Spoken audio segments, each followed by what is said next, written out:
बोलो श्री प्राणनाथ प्यारे की जय। बोलो श्री सतगुरु महाराज की जय। सब सुंदर साथ की जय। प्यारे प्यारे सब सखियाँ परम धाम की। तीजी भौम की जो पड़साल,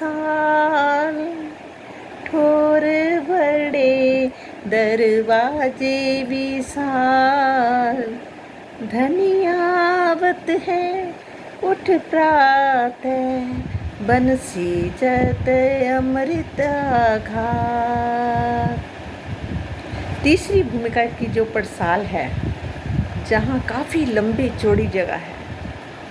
मुख्य दरवाजे के ऊपर की जगह में 4 मंदिर की दहलान है, जो बहुत ही विशाल द्वार के रूप में है। हमारे धाम धनी हमारे पीयू 5वीं भूमिका से प्रातःकाल उठकर इसी पड़साल में मेहराबों के नीचे आकर खड़े हो जाते हैं और अपनी प्रेम भरी अमृतमयी दृष्टि से वनों को सींचते हैं। सभी वन एवं पशु पक्षी उनकी प्रेम भरी दृष्टि से आनंद मंगल हो जाते हैं। और क्या होता है वहाँ पर? पशु पंखी का मुजरा लेवे, सुख नजरों सबों को देवे, पीछे बैठ करे श्रृंगार, सखियाँ करावे मनोहार। हमारे श्री राज जी पशु पंखियों को अभिवादन स्वीकार करते हैं। और क्या होता है? और अपनी प्रेम भरी दृष्टि से सबको सुख देते हैं। और इसके पश्चात दहलान में बैठाकर सखियाँ धनी को श्रृंगार कराती हैं। इस प्रकार सखियाँ अपने प्राण वल्लभ को रिझाती हैं।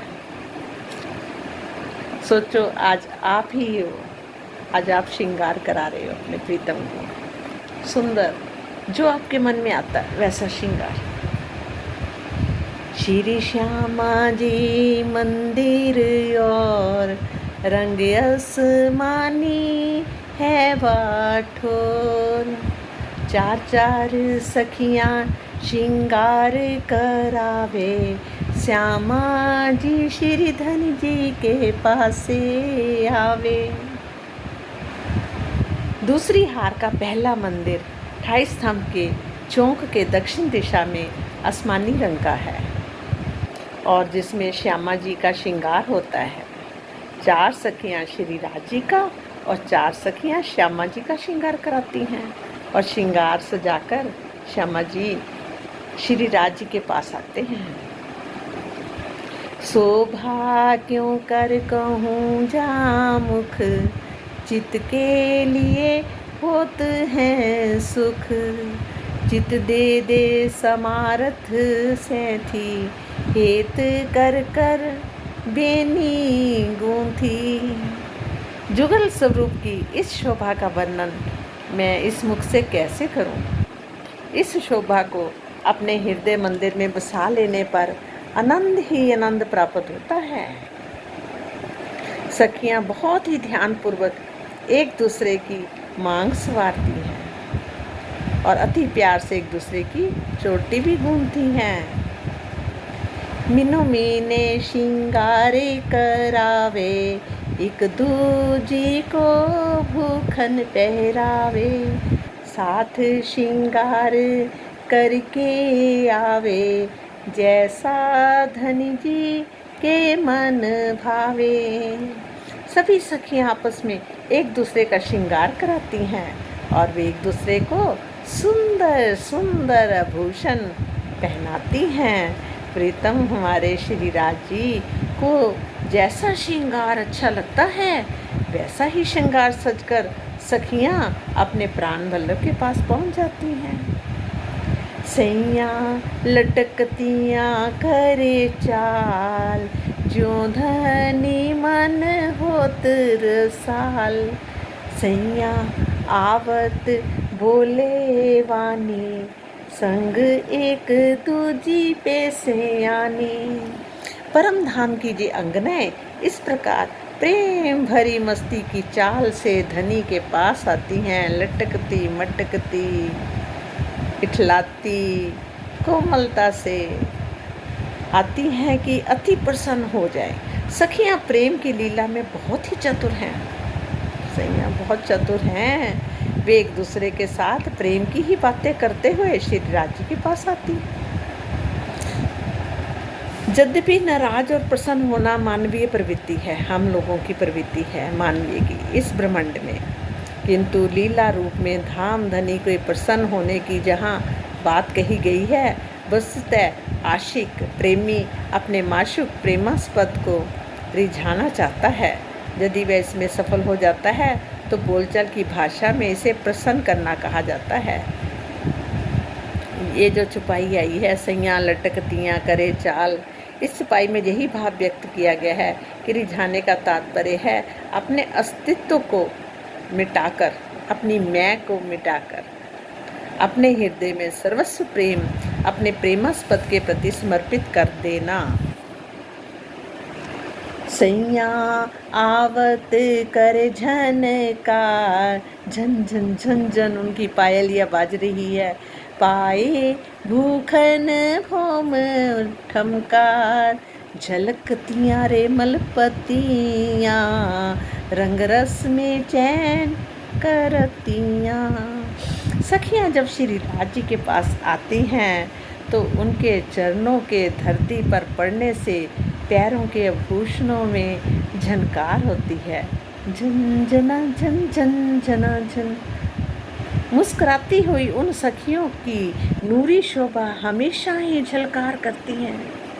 प्रेम का रसपान करने वाली ये अंगनाएं आनंद के रंग में ही आराम चैन करने वाली हैं।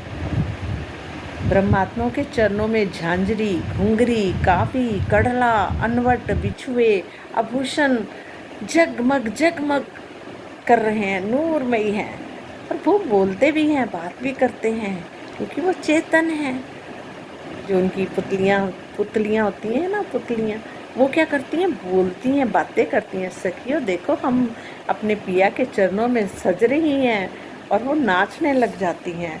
चरणों में आते ही पिया के नाचने लग जाती हैं।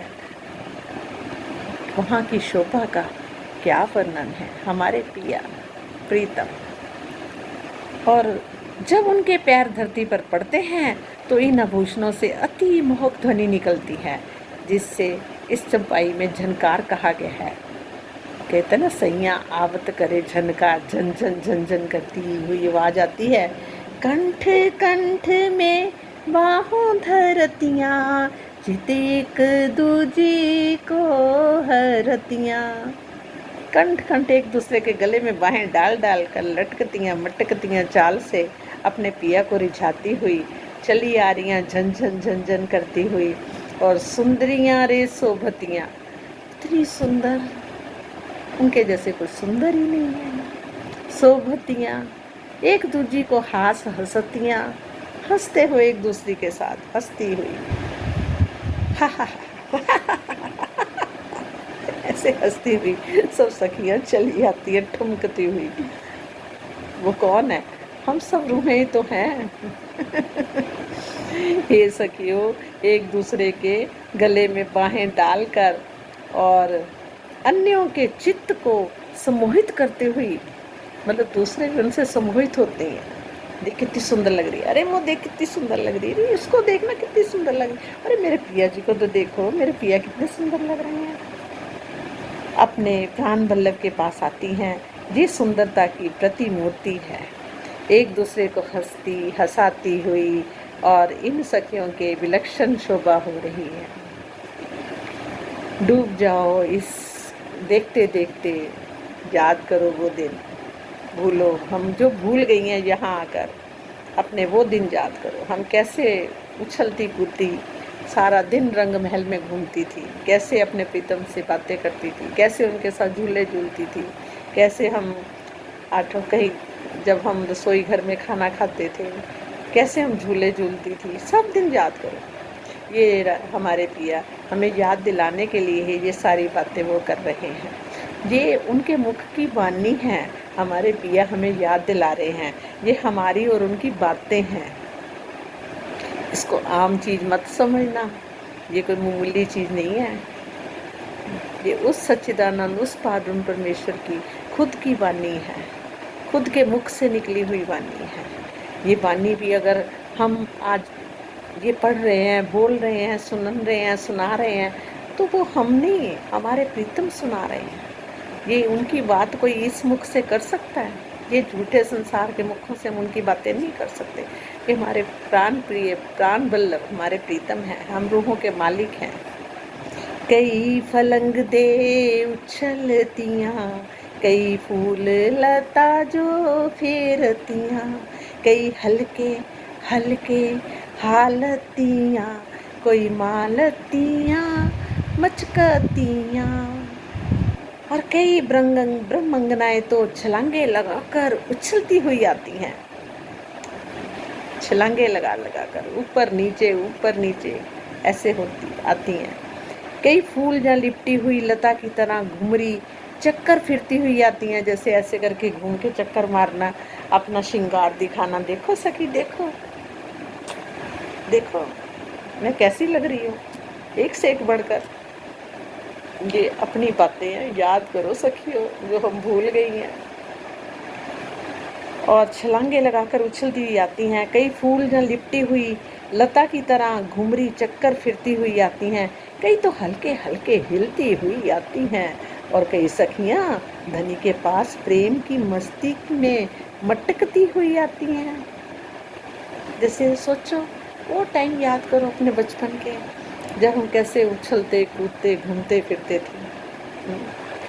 उस टाइम तो फिर अपनी कुछ थोड़ी सी किशोर अवस्था का टाइम याद करो। और यहाँ के दिन तो, परम धाम के दिन तो राज जी इतना याद दिला रहे हैं, पर अभी भी कोई ऐसा पर्दा है, माया रूपी पर्दा, जो हमारे आगे आ रहा है। लीलाएं दिख रही हैं, धुंधली धुंधली दिख रही हैं, जब राज जी याद दिला रहे हैं। कहते हैं ना, फूल की कृति प्रायः गोल होती है, और इसी प्रकार किसी वृक्ष या पौधे से लिपटने पर लता की भी आकृति गोलाकार बन जाती है। इसलिए गोलाई में घूमने को फूल या लता से उपमा दी गई है। शरीर का हल्के हल्के हिलाते हुए चलना एक आकर्षक भंगिमा, मतलब अदा है ना, अपने जैसे अदा से चलना, इठलाते हुए, घूमते हुए ऐसे। और इस चौपाई में तीसरे चरण में दर्शाया गया है, मचकते भटकते हुए चलना भी ऐसी ही अदा है।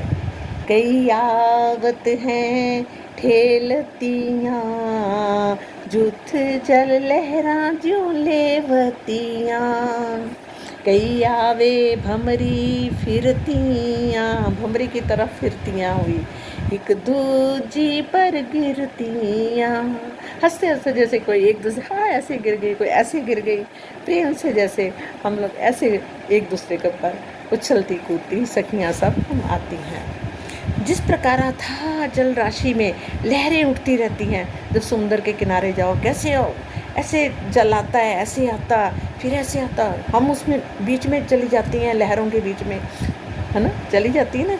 और ऐसे ही जल राशि की लहरें उठती रहती हैं और एक दूसरे को धकेलती हुई आगे बढ़ती जाती हैं। मतलब जैसे 12,000 सखियाँ एक दूसरे को धकेलती हुई, वो उधर उछलती हुई, कोई उधर से आती हैं, कोई उधर आती हैं, कोई इसको धक्का देती हुई आती हैं, कोई इसके बीच में से निकल के आ जाती हैं। सोचो कैसे कैसे कि मैं पहले अपने पिया को देखूं, मेरे पिया मुझसे रीझेंगे, मेरे पिया मुझे बहुत प्यार करते हैं ना। सबको ऐसे लगता है, वहाँ सबको ऐसे लगता है कि पिया मेरे मुझे ही प्यार करते हैं सबसे प्यार। इतना पता नहीं, सब एक दिली है, सबके अंदर एक दिल की बात जो आती है वो सबके भीतर आती है, एक जैसा ही प्यार है सब। उसी प्रकार सखियों का समूह भी लहरों की तरह एक दूसरे को धकेलते ठेलते हुए धनी के पास आता है। और कई सखियां तो इतनी मस्त में होती हैं कि वो गोलाई में घूमती हुई तथा एक दूसरे के ऊपर गिरती हुई आती हैं। जैसे ऊपर एक दूसरे के ऊपर गिरना, उछलना, मतलब कि धक्का दे के आना, किसी के बीच में से निकल के आ जाना, कभी कुछ, सब वहाँ चलता है। कोई बुरा नहीं मानता वहाँ पर, सबको अच्छा लगता है। हमारे प्रीतम है वहाँ, मैंने बताया ना, वहाँ प्रेम की लीला है, आनंद की लीला। वहाँ कोई ईर्ष्या द्वेष भाव ये चीज़ें नहीं, जो यहीं, ये तो सब यहीं की हैं, इसी धरती के ऊपर की। वहाँ की कुछ नहीं है ऐसा। वहाँ तो खाली इश्क, प्रेम, पिया जी का प्यार, बस।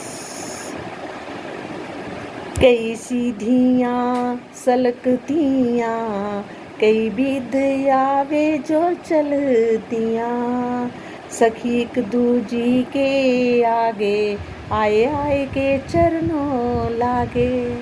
तो क्या करती हैं कुछ सखियाँ, तो प्रेम के आवेश में सीधी सरकती हुई धनी के पास पहुँचती है। इस प्रकार वे आनंद के अतिरिक्त अधिकता के अनेक प्रकार से चलकर अपने प्राण प्रियतम के पास पहुंचती है। याद करो सखियों, याद करो, अपने घर की बातें हैं ये किसी और बाहर की बातें नहीं हैं। हम कैसे अपने पिया को खुश रखती थी वहाँ पर, कैसे उनको रिझाती थी, कैसे हम चल चल कर आती थी। इस प्रकार वे क्रमशः एक एक करके धनी के सन्मुख आती हैं और उनके चरणों में प्रणाम करती हैं। आओ सखियों, थोड़ी देर के लिए हम भी अपने पिया के चरणों में प्रणाम करें।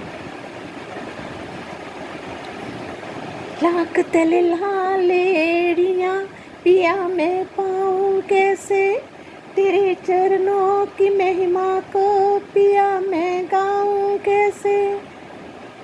तेरे चरणों में रह जाऊँ यही मन चाहता है, तेरे चरणों में रह जाऊं यही मन चाहता है। तेरे चरणों की महिमा को पिया मैं गाऊं कैसे। हे प्रीतम, कैसे मैं गाऊं तेरे पिया, तेरी लाख तड़ी लाल एड़ियाँ कितनी सुंदर हैं। दिल करता बस उनको देखते ही रहूं, उसमें ही खो जाऊं, एक पल भी ना छोड़ूं चरणों को।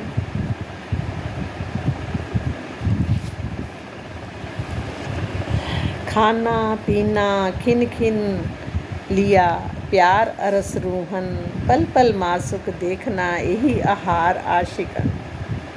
परम धाम में सखियों के द्वारा श्री राज जी के चरण छूकर प्रणाम करने का वर्णन मात्र लौकिक भावों के अनुसार है, पर वैसे वहाँ नहीं है जी। वहाँ तो कहते ना, खाना पीना खिन खिन लिया, प्यार अरस रूहन, पल पल मासुक देखना यही आहार आशिक। खाना पीना सब इश्क ही इश्क है, इश्क ही खाना इश्क ही पीना, इश्क की सारी खुदाई, सब कुछ इश्क ही इश्क है। खाना पीना भी इश्क ही है। इत बड़ा मिलावा होई, जुदी रहे ना जा समय कोई छज्जों कोई जालिए, कोई मोहलों कोई मालिए। तीसरी भूमिका की इस पटसाल में सखियों का अपार समूह एकत्रित हो जाता है। कोई भी सखी इस समागम मिलन के अलग नहीं रह पाती। कुछ अंगनाएं रंग महल के छज्जों से आती है, तो कुछ जालीदार झरोखों दीवार वाले बाहरी हार मंदिरों से, कुछ महलों से और कुछ ऊपर की भूमिकाओं से निकलकर धनी के पास आती जाती हैं। रंग महल के अंदर अनेकों महल हैं, कोई गिनती नहीं। जैसे चौरस गोल हवेलियों के बाद आने वाले पंचमहल इत्यादि। इस चौपाई के अंतिम चरण में महल से तात्पर्य इन्हीं भावों से है। इत चार घड़ी लो बैठे, मेवा मिठाई आरोग के उठे, दाहिनी तरफ दूजा जो मंदिर, आए बैठे ताके अंदर।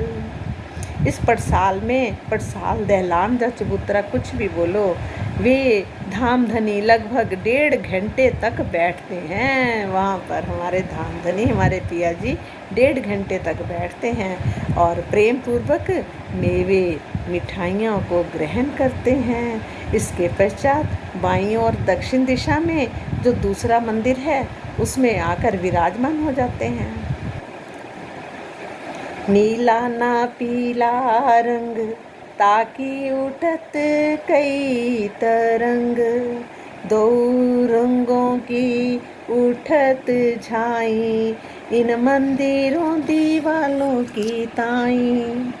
इस मंदिर के एक तरफ का थंब तथा ऊपर की आधी मेहराब पुखराज के नग पीले रंग की है और दूसरी तरफ के थंब के ऊपर की शेष आधी मेहराब 5 के नग हरे रंग की है। इससे हरे व पीले दोनों रंग की तेजोमयी किरणें इस मंदिर की दीवार पर झलक रही हैं। इन रंगों की असंख्यों प्रकार की तरंगें उठती हैं। बैठते दाहिने हाथ जाहीं, से जा है जा मंदिर माही, कई जिन जड़ाव सिंहासन, राज श्यामा जी के 2 आसन। इस मंदिर में प्रवेश करने पर अंदर दाहिनी हाथ अनुपम सुख शैया है। इस मंदिर के बाहर पड़साल के द्वारों के सामने सिंहासन रखा है जिस पर जुगल स्वरूप विराजमान होते हैं हमारे पिया। झरोखों को पीठ देवे, बैठे द्वार सन्मुख लेवे, संग सखियां केतिक विराजे, जहाँ समय श्री मंडल बाजे। जुगल स्वरूप झरोखों को पीठ देकर द्वार के सामने मुख करके सिंहासन पर बैठते हैं। उनके पास कुछ सखियां भी बैठती हैं और धनी को रिझाने के लिए श्री मंडल वाद्य को बजाती हैं। वो कौन है? हम ही तो हैं। वाद्य भी बजाती हैं, रिझाती भी हैं। नवरंग बाई भी हम ही हैं, लाड बाई भी हम ही हैं। सब सखियां हम ही तो हैं। हम अपने पिया को रिझाती हैं। पिया हमारे जो अपने दिल में बात लेते हैं वो सब हम सखियों के अंदर आ जाती है। वो रिझाना शुरू कर जाती हैं। हम सोचते हैं हम रिझा रहे हैं, पर इतना पता ही नहीं, ये तो सारे हमारे पिया का कमाल है। अब यहाँ आके इस संसार में आके पिया ने अपनी सारी बातें खोली हैं। सखियों, तुम मेरे ही तन हो, तुम मेरे से अलग नहीं हो। मैं तुम्हारा पिया हूँ, तुम मुझे भूलना मत। हम रंग महल में ये जो लीला चल रही है, ये रंग महल की ही लीला है। ये पिया ही हमें याद दिला रहे हैं। याद करो वो दिन, क्या क्या होता था वहाँ पर। कहते नीले पीले मंदिर की पड़साल की और 2 दरवाजे आए हैं। उन दोनों दरवाजों की सीध में ही सिंहासन रखा हुआ है। श्री मंडल एक प्रकार का वाद्य यंत्र है जो सखियां बजाती हैं। नवरंग बाई जो बजावे, मुखवानी रसीली गावे, इत बाजत बेन रसाल, बेन बाई गावे गुण लाल। नवरंग बाई भी हम हैं, रसीला रसीला भी हम ही गाते हैं। बाजत बेन रसाल, जो बैन जो भी वाद्य बजते हैं, कभी कहीं बंसी बज रही, कहीं तबला बज रहा, कहीं हारमोनियम है, कहीं गिटार है, कहीं हर वाद्य बजते हैं। और बेनवाई गावे, बेनवाई भी हम ही हैं। तो सब कुछ हम ही तो हैं। अपने प्रीतम को रिझा रहे हैं, याद करो, या याद दिला रहे हैं। इस समय नवरंग बाई बहुत ही मोहक स्वरों से संगीत के पास मंत्रों को मतलब यंत्रों को बजाती है तथा अपने मुख से अति रसीली वाणी में गायन भी करती है। यहाँ पर बांसुरी की अति मधुर ध्वनि सुनाई देती है जिसमें बेनबाई प्रीतम के गुणों का गायन करती है। कहते गुण के ते कितने गुण है तेरे, मैं कितने गुण गाऊं। तेरे तो इतने गुण हैं, तो गुणों गुणों कहते भंडार। कहते हैं ना कोई 16 कला संपूर्ण, ये तो 16 कला की तो बात ही दूर रह गई। यहाँ तो 16 कला का मतलब ही नहीं कुछ, यहाँ तो गुण ही गुण, गुण ही गुण। कहते हैं ना करोड़ों अरबों खरबों, कोई गिनती नहीं है।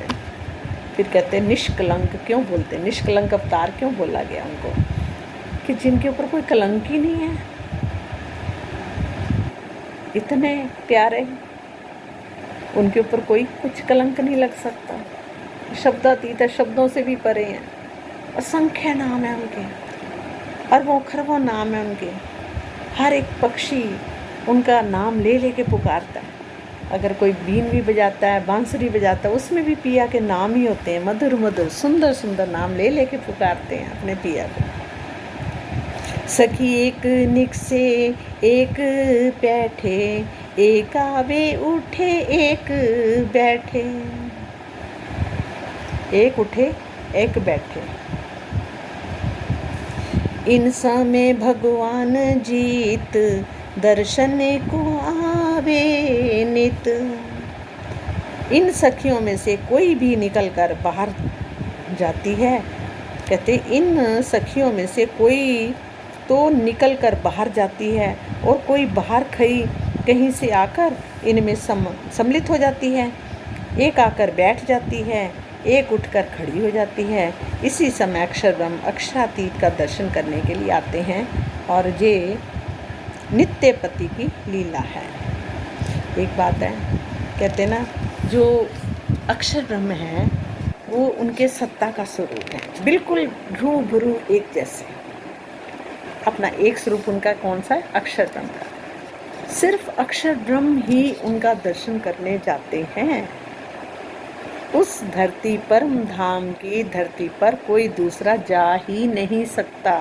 कितनी तपस्या कर ले, कितना कुछ कर ले, वो वहाँ नहीं जा सकता उस धरती के ऊपर, क्योंकि ना कोई आ सकता ना कोई जा सकता। वहाँ ना कोई नया ना कोई पुराना, सिर्फ वही वहाँ की जो रूहें हैं वही वहाँ पर रहेंगी। सिर्फ अक्षर ब्रह्म जो उनका एक सत्ता का स्वरूप है, अपनी पत्नी श्याम क्या नाम, मतलब कि अपनी पत्नी के साथ ये क्या बोलते हैं,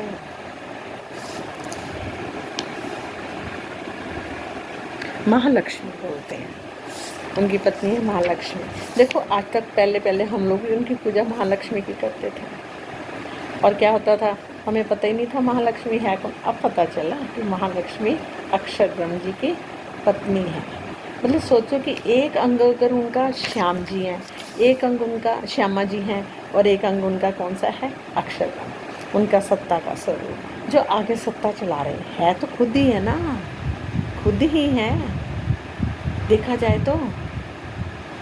जैसे एक श्यामा जी हैं, आनंद स्वरूपा उनकी पत्नी, तो उनके आगे सारा पूरा परम धाम, सब सखियाँ, सब खुशहालियाँ, सब पशु पक्षी, जितने भी वहाँ पर जानवर, सब मतलब सब कुछ, वृक्ष, सब कुछ, हर चीज़ वहाँ की, कन कन, रेता का कन तक भी श्री श्यामा जी के ही अंग हैं, आनंद स्वरूप है।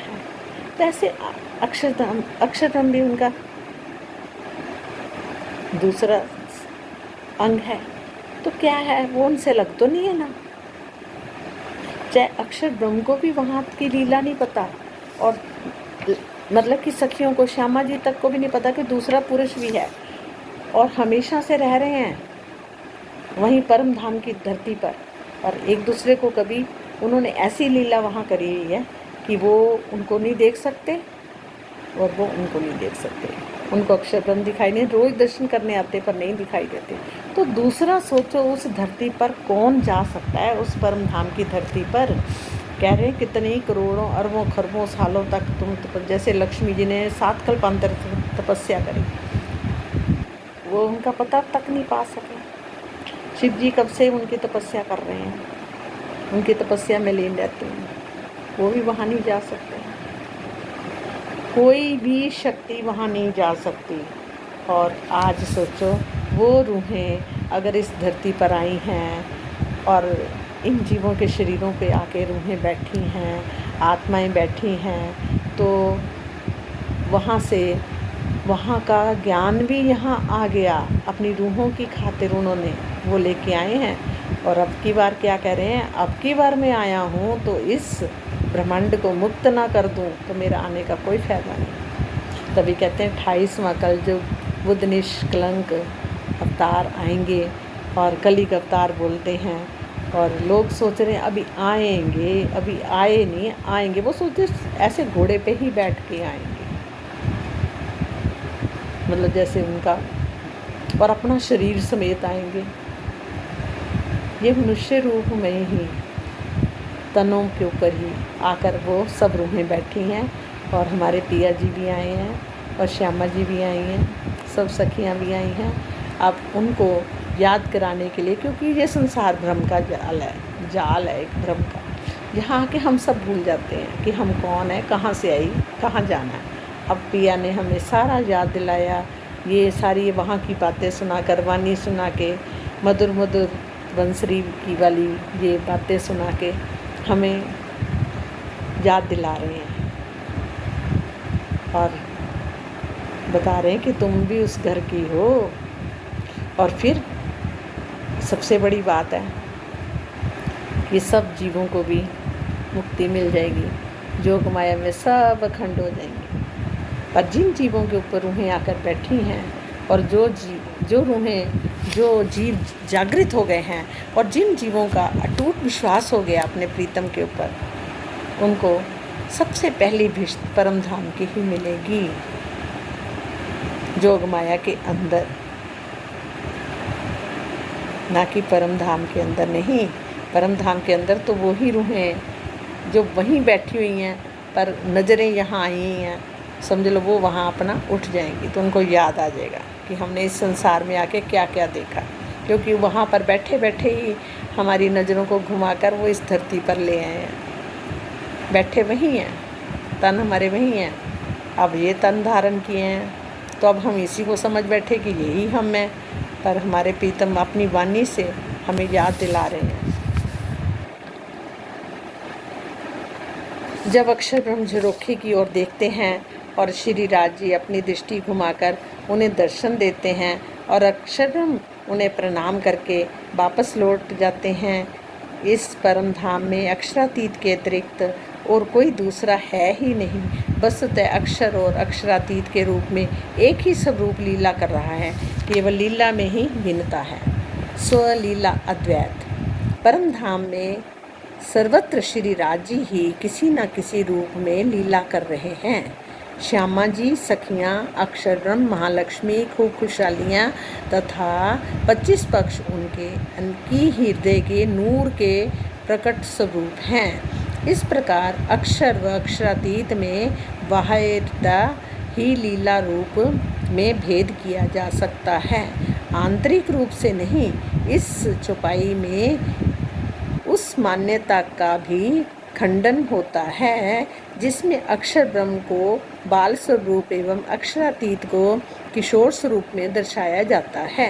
वास्तविकता ये है कि परम धाम में सभी श्यामा जी और सखियाँ, अक्षर ब्रह्म, महालक्ष्मी, खूब खुशहालियाँ एवं पशु पक्षियों का स्वरूप किशोरावस्था का ही है। सबका स्वरूप किशोर स्वरूप है, उससे भिन्न नहीं है। भगवान जी खेलत वाल चरित्र, आप अपनी इच्छा सो प्रकृत। कोट ब्रह्मांड नजरों में आवे, खिन में देख के पल में उड़ावे। जो अक्षर ब्रह्म है, जो उनका सत्ता का स्वरूप है, बाल स्वभाव का ही लीला करते हैं। जैसे बच्चे नहीं होते अनेक, जैसे खिलौने हुए उनको तोड़ दिया, फिर जोड़ने लगे, फिर तोड़ दिया, फिर जोड़ने लगे। ये अक्षर ब्रह्म जी जो हैं उनका स्वभाव है, क्योंकि वो बाल लीला करते हैं।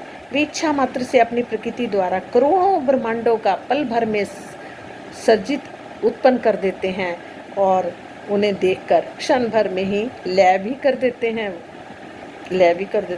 वहाँ का एक क्षण, जहाँ का एक ब्रह्मांड का बनना और ख़त्म होने का टाइम जितना वहाँ का एक पल है। ये सोचो, एक पल का वहाँ और यहाँ पर अरबों खरबों साल बीत जाते हैं। पूरा मतलब सतयुग, त्रेता युग, जो भी होता, द्वापर, कल युग, सब युग बीत के भी खत्म हो जाते हैं, महाप्रलय हो जाती है। तो मतलब उनका एक पल में ब्रह्मांड बनाना और ख़त्म करना उनके लिए है। वो जो सोचेंगे ये इतना ये बन गया, तो वहाँ हर चीज़ बन जाएगी। जो सोचेंगे बन जाएगा, उनके लिए कोई मुश्किल नहीं। मूल स्वरूप अक्षर ब्रह्म की लीला बेहद मंडल जोग माया का ब्रह्मांड में होती है। ये जोग माया ही अक्षर ब्रह्म की परा प्रकृति, अखंड प्रकृति है। किंतु सृष्टि की उत्पत्ति और लय अपरा प्रकृति के अंतर्गत ही होती है। अक्षर ब्रह्म के मन अव्याकृत का स्वाभाविक रूप ही आदि नारायण के रूप में अपने संकल्प एक अहम बहुश्याम से असंख्यों ब्रह्मांडों का सृजन तथा लय करता है। चेतन और अखंड ब्रह्म की लीला चैतन्य एवं अखंड की ही होती है। इस नश्वर जगत की संपूर्ण लीला आदि नारायण के ही निर्देश में होती है।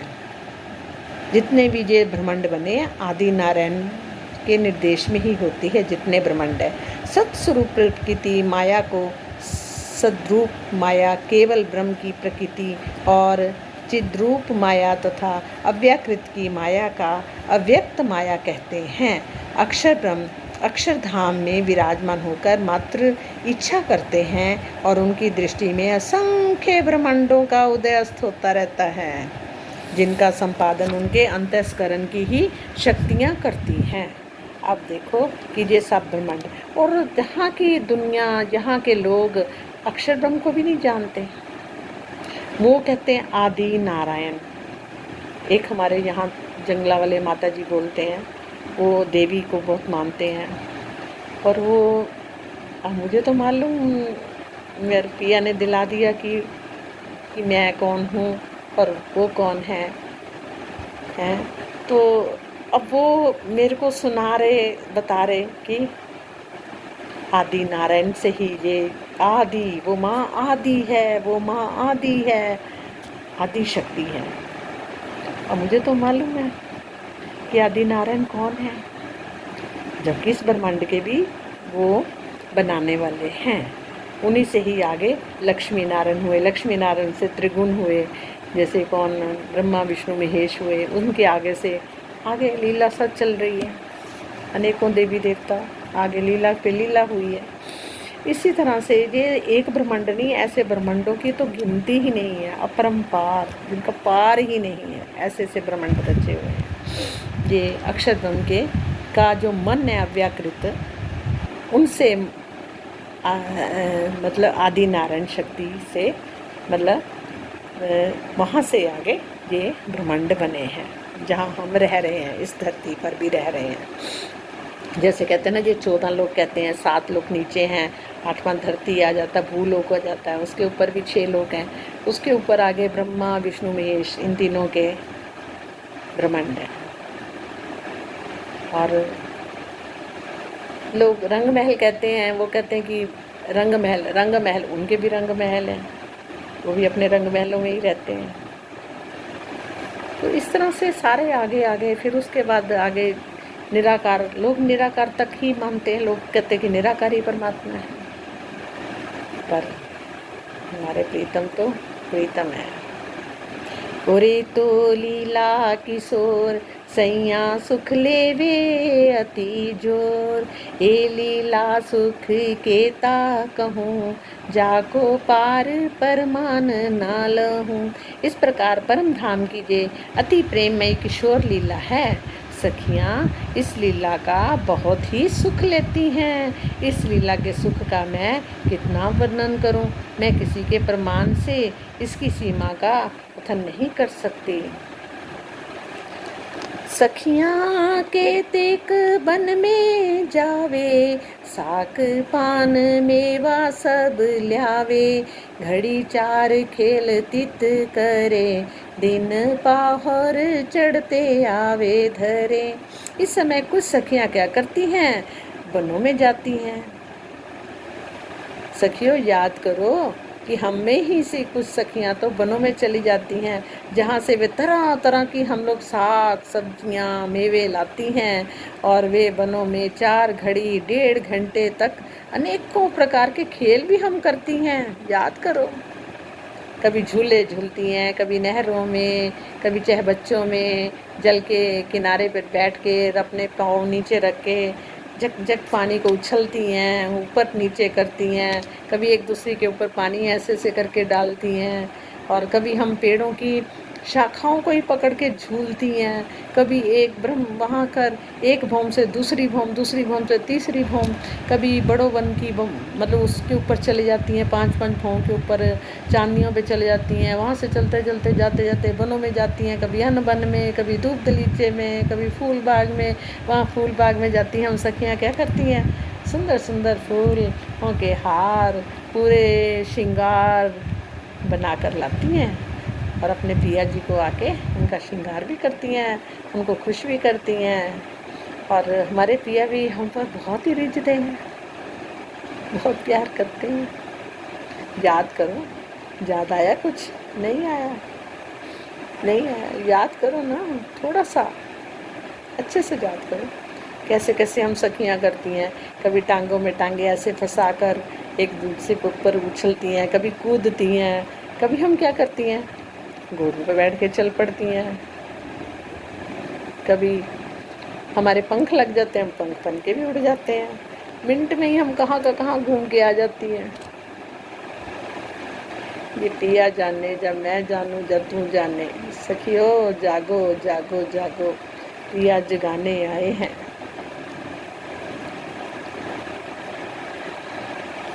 ये सब इच्छा सो मगावे, पर सखियों को सेवा भावे, सैया सेवा करन बेल ल्यावे, लेवे एक दूजी पे छिनावे।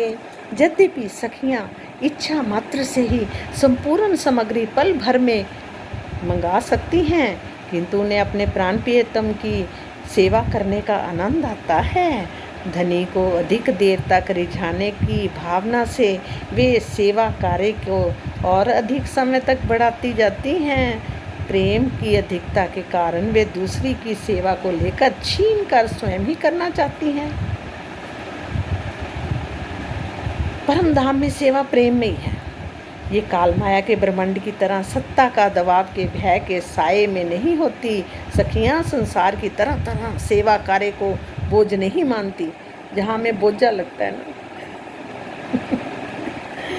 और बल्कि प्रियतम को रिझाने में उनकी तीव्र आकांक्षा होती है कि वे दूसरों को भी सेवा को लेकर स्वयं करना चाहती हैं, और उसे धीरे धीरे करती हैं ताकि उसी बहाने अपने प्राण वल्लभ को प्रेम में डूबी रहें। जहाँ भी हमें यही सोच के करना है, अपने प्रियतम को रिझाना, कैसे रिझाएंगे? हमें यहाँ रहकर भी, क्योंकि हर सखी के साथ उनके प्रीतम हैं, तो हमें यहाँ रहकर भी प्रेम से एक दूसरे को रिझाना है, एक दूसरे का ध्यान रखना, एक दूसरे की सेवा करनी है। हम कुछ भी कार्य करते हैं, हमें अपने प्रीतम की सेवा समझ के ही करना है। हर पल वो हमारे साथ हैं, और धीरे धीरे इस शरीर के अंदर भी वो तू है, तू बोल रहा है, तू ही खा रहा है, तू ही पी रहा है। तू आज बहुत प्यारा लग रहा है मेरा प्रीतम।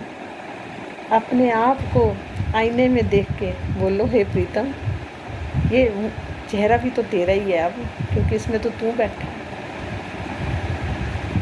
तू तो बहुत सुंदर है, तू तो बहुत प्यारा लगता है, तेरे जैसा कोई प्यारा ही नहीं है। अपने आप अपने पिया को हम बैठे बैठ के रिझाना है। जो खा रहे हो खिलाओ अपने पिया को, पिया जी खाओ, देखो कैसा टेस्ट है। पिया जी अपनी परम धाम की नूर में नज़रें यहाँ डाल दो, पिया जी से खाने को अमृत बना दो, पिया जी से जल को भी अमृत बना दो, क्योंकि आपकी तो एक नज़र का सवाल है, मेरा ज़िंदगी का सवाल है। आपकी एक नज़र भी इसमें पड़ गई, मैं तो पार हो गई, मैं तो अमृत खा रही हूँ। मैं तो, तुम आप खिला रहे हो, मैं अमृत खा रही हूँ। जब आप नहीं होते तो जहर होता है, जब आप होते हैं तो अमृत होता है। बार बार हम भूल जाते हैं, बार बार बहुत भूलते हैं, बड़े भुलक्कड़ हैं हम। माया दिखती नहीं तो उसी के हो जाते हैं, फल नहीं लगता हमें। पर हमें धीरे धीरे धीरे धीरे पिया जी की हुक्म से ही सारा काम होगा, उनके हुक्म से ही हमें दर्शन होगा, उनके हुक्म से ही हमें परम धाम दिखना शुरू हो जाएगा। अभी तो वो अपना रस पिला रहे हैं, अमृत पिला रहे हैं, आनंद दे रहे हैं, अपने प्रेम में हमें मस्त रख रहे हैं, और वो सब पिया जी की मेहर है। अखियाँ रस भरियाँ नाल पिया जी दे लालियाँ अखियाँ, अखियाँ रस भरियाँ, अखियाँ प्रेम भरियाँ के अखियाँ रस भरियाँ, जिन्ना ने पिया नाले अखियाँ लाइयाँ। कहते ना, उनका क्या रीस करें, उनकी तो कोई रीस नहीं है। अखियाँ रस भरियाँ के अखियाँ प्रेम भरियाँ। कहते हैं प्रेम की लहर निराली, वो देखो प्रेम दी लहर निराली, देखो प्रेम दी लहर निराली, प्रेम दी जदों लहर उठदी, बात नहीं फिर दूसरी सुझदी, अंदर बजदी प्रेम कटारी, देखो प्रेम दी लहर निराली, प्रेम ने जदों जोर की ना, भूल गया सब खाना पीना, तन की होश भी सारी, हो देखो प्रेम दी लहर निराली, देखो प्रेम दी लहर निराली, जिसने पिया संग प्रेम लगाया, अंदर में उसने मंदिर बनाया, बाहर की चेष्टा भी सारी, और देखो प्रेम दी लहर निराली, देखो प्रेम दी लहर निराली, और देखो प्रेम दी लहर निराली, जिसने प्रभु से प्रेम, जिसने पिया संग प्रेम लगाया। कहते हैं जिसनू लगियां वो ही जाने, जिसको लग गई वो ही जानता है, ना इसे कोई पहचाने, अंदर लग गई प्रेम बीमारी, और देखो प्रेम दी लहर निराली, ओ देखो प्रेम दी लहर निराली, लगे प्रेम ने असर क्या कीना, सब कर्मों का बंधन तोड़ दीना, एकता में नजर निहारी, सब में ही प्रभु मेरा पिया दिखता, दूजा है ही नहीं, एक ही तो है। प्रेम भाव नहीं मन विच जिस दे, बंदा है वह काम किसके, जिसके अंदर प्रेम ही नहीं है वो बंदा किस काम का, बेकार है उसका जीना मरना। जिसके अंदर पिया के साथ प्रेम ही नहीं है वो तो जीती हुई बाजी भी हार गए। और देखो प्रेम दी लहर निराली, ओ देखो प्रेम दी लहर निराली, हाँ देखो प्रेम दी लहर निराली। चले अब पिया के संग रंग परवाली मंदिर में चलते हैं। पिया हमारा इंतज़ार कर रहे हैं, अब चलते हैं, ठीक है। और जब सुबह उठेंगे ना सब मूल मिलावे में उठना, सुन रहे हो सब सखियों, सुन लो। चलो ओके जी, प्रणाम जी, प्रणाम प्रणाम। सखियों छोड़ने का मन तो नहीं करता, दिल तो करता बैठे रहे हो, सुनते रहे, सुनते सुनाते रहे। ये हमारा मेला है यहाँ का, इस मेले में बस अपने पिया को देखना है। प्रणाम जी सखी, प्रणाम।